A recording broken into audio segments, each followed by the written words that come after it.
আপনারা দেখুন আমি একটু স্ক্রিন শেয়ারিং দিয়েছি, আপনারা কি দেখতে পাচ্ছেন? জি স্যার। আচ্ছা, এখান থেকে দেখেন আমি গুগল ক্রোম ব্যবহার করতেছি, আপনারা একটা পেজ দেখতে পাচ্ছেন তাই না? জি জি স্যার। এখানে দেখেন এই পেজটাতে আমার মাধ্যমিক ও উচ্চশিক্ষা অধিদপ্তরের যে ওয়েবসাইটটা সেটা বুক মার্কিং করা আছে, এই জন্য আমার ঠিকানাটা লিখতে হচ্ছে না।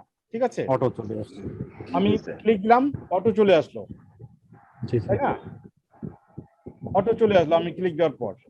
দেখেন এখানে অনেক কথা আছে আমাদের সম্পর্কিত, তারপরে উইং সমূহ অর্থাৎ কি কি উইং আছে এই ডিজি অফিসে, তারপরে কি কি প্রকল্প পরিচালিত হচ্ছে ডিজি অফিসের মাধ্যমে, তারপরে বিভিন্ন প্রকার ফর্ম যেগুলো আপনাদের আমাদের সবাইয়ের কাজে লাগে, তারপরে আছে প্রকাশনা, তারপরে হচ্ছে গ্যালারি, এখানে ছবি থেকে শুরু করে আরো অনেক কিছু আছে। তারপরে দেখেন শেষেরটা হচ্ছে ই লার্নিং রিসোর্স। এখন রিসোর্সে যখন আমি কার্সরটা ধরলাম তখন দেখেন যে ইউনেস্কো ই লার্নিং টুলকিট, তারপরে হচ্ছে RELM কন্টেন্ট। তো আমরা RELM কন্টেন্ট একটু আসতে চাই, দেখি দেখা যায় কিনা। দেখেন RELM কন্টেন্টে আমি যখন নক করলাম তখন এইরকম একটা পেজ পেলাম, তাই না? তো আর এখন একটু বলবেন যে এখন RELM কন্টেন্টে আমাদের কোন কোন শ্রেণীর ক্লাসগুলো দেওয়া আছে? স্যার এই মুহূর্তে এখানে 7, 8, 9, 10, 6, 7, 8, 9, 10 এই তিনটা ক্লাসের আমরা আপনারা চারটা ক্লাস দেখতে পাচ্ছেন, কিন্তু আসলে চারটার মডিউল এখানে দেয়া নাই। এখানে আপনারা শুনে রাখেন শুধুমাত্র ক্লাস 7 এবং ক্লাস 8 এর মডিউলগুলো দেওয়া আছে। তো আমরা একটাতে ক্লিক করি, দেখেন এটা কি করে বুঝবো 7 আর 8 দেয়া আছে শুধু, বাকিগুলো দেয়া নাই? না, এটা হচ্ছে যে যখন আপনি ক্লিক করতে যাবেন তো তখন দেখবেন যে বাকিগুলো আর আসবে না, কিন্তু যেগুলো আছে সেগুলো আপনার আসবে। অন্যটা ক্লিক করে দেখি আসে কিনা। আচ্ছা দেখি, ক্লাস 6 এ এখানে বিষয়গুলো দেখাচ্ছে তাই না? চালু করো দেখাচ্ছে। এখানে আর কিছু আছে? আর কিছু কিন্তু নেই, শুধু চারুপাঠ আসছে নাই স্যার, তাই না? শুধু বইয়ের কভার পেজ দেয়া আছে। কভার পেজ দেওয়া আছে। এখন আমরা ক্লাস 7 এ আসি, কি আসে? ক্লাস 7 এ দেখেন একইভাবে আমরা সপ্তবর্ণায় যাই। সপ্তবর্ণায় গেলে কি আসলো? আমাদের নিচে দেখেন অনেকগুলো ডিটেইলস আসছে, অর্থাৎ এই মডিউলগুলো এখানে আছে। আমরা যদি একটা ক্লিক করি ছবির রং, দেখেন এখানে বলতেছে আপনি অনুগ্রহ করে অপেক্ষা করুন। ঠিক আছে, তো যেগুলোতে আছে সেগুলো আমাদের এরকম দেখাবে স্যার। ঠিক আছে, আমরা যদি আরেকটু অপেক্ষা করি তাহলে আমাদের মডিউলগুলো চলে আসবে। এই দেখেন সূচিপত্র চলে এসেছে, শিখন ফল, ইন্টারেক্টিভ কন্টেন্ট, 2 মিনিটস ভিডিও এবং অ্যাক্টিভিটি প্ল্যান, অর্থাৎ টোটাল যে আমার মডিউলটা আছে সেই মডিউলটা আমাকে কিন্তু এখানে দেখাচ্ছে। আর যেগুলোতে নাই সেগুলো কিন্তু দেখাচ্ছে না। দেখাচ্ছে কি স্যার? দেখাচ্ছে না, দেখাচ্ছে না।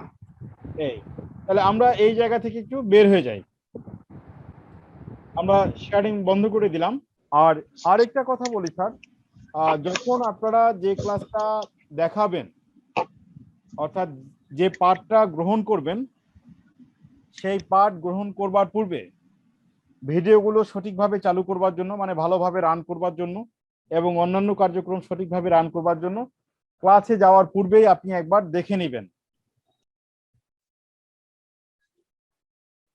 আমি একটা বিষয় একটু যোগ করে দিচ্ছি আপনাদের সাথে, সেটা হচ্ছে আপনারা তো দেখেছেন যে আমরা হচ্ছে dshe.gov.bd এই ওয়েবসাইট থেকে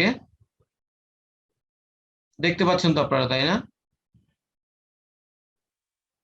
প্রিয় প্রশিক্ষণার্থী বৃন্দ, আপনারা কি দেখতে পাচ্ছেন মাধ্যমিক উচ্চশিক্ষা অধিদপ্তরের যে ওয়েবসাইটটি আমি ওপেন করেছি? জি স্যার, দেখতে পাচ্ছি স্যার, দেখতে পাচ্ছি স্যার।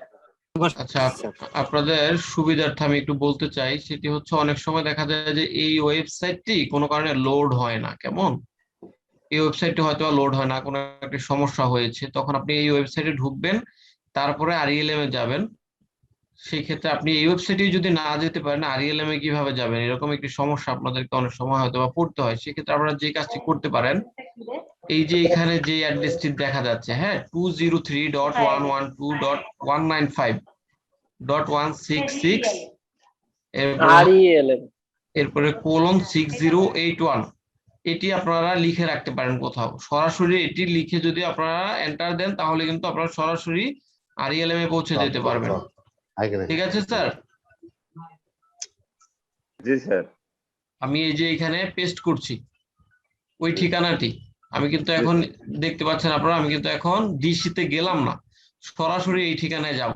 সরাসরি এই ঠিকানায় এই যে আমি এখন এন্টার দিচ্ছি, আপনারা দেখতে পাচ্ছেন আমাকে কিন্তু সরাসরি RELM এ নিয়ে আসলো। ঠিক আছে? জি স্যার। সবাইকে এই বিষয়টি বুঝতে পারলেন? বুঝছি স্যার। স্যার প্লিজ স্যার, আসসালামু আলাইকুম স্যার, চাটে একটু স্যার, চাট বক্সে একটু প্লিজ দিয়ে দিন স্যার, প্লিজ স্যার। চ্যাট বক্সে দিয়ে দিচ্ছি। জি স্যার।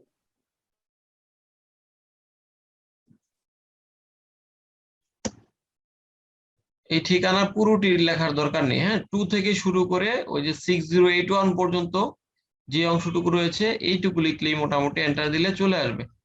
সেই ক্ষেত্রে দেখা গেল যে মাধ্যমিক উচ্চশিক্ষা অধিদপ্তরের ওয়েবসাইট যদি কোনো কারণে ফেল করে, যে সেটিতে ঢোকা যাচ্ছে না, এরকম যদি হয়, তাহলে হচ্ছে আপনারা সরাসরি এই ঠিকানা ব্যবহার করেই কিন্তু কাজ চালাতে পারবেন। আচ্ছা স্যার, আপনারা কি সবাই এই বিষয়টি বুঝতে পারলেন? আমরা বুঝছি স্যার। অনেক ধন্যবাদ আপনাকে স্যার। মূলত এই বিষয়টি ছিল, যারা পূর্বে শুনতে পারেননি আশা করি তারা এইবারে বিষয়টি শুনেছেন। স্যার কিন্তু বেশ ক্লিয়ার করে বলে দিয়েছেন যে আমরা যখন মাধ্যমিক উচ্চশিক্ষা অধিদপ্তরের ওয়েবসাইটে না ঢুকতে পারবো কোনো কারণে, তখন কিন্তু আমরা সরাসরি এই লিঙ্কটি ব্যবহার করে বা এই অ্যাড্রেসটি ব্যবহার করে আমরা কিন্তু RELM এ অ্যাক্সেস নিতে পারবো, সেই কথাটি এখানে বলা হয়েছে। আচ্ছা, জি স্যার, ক্লিয়ার স্যার।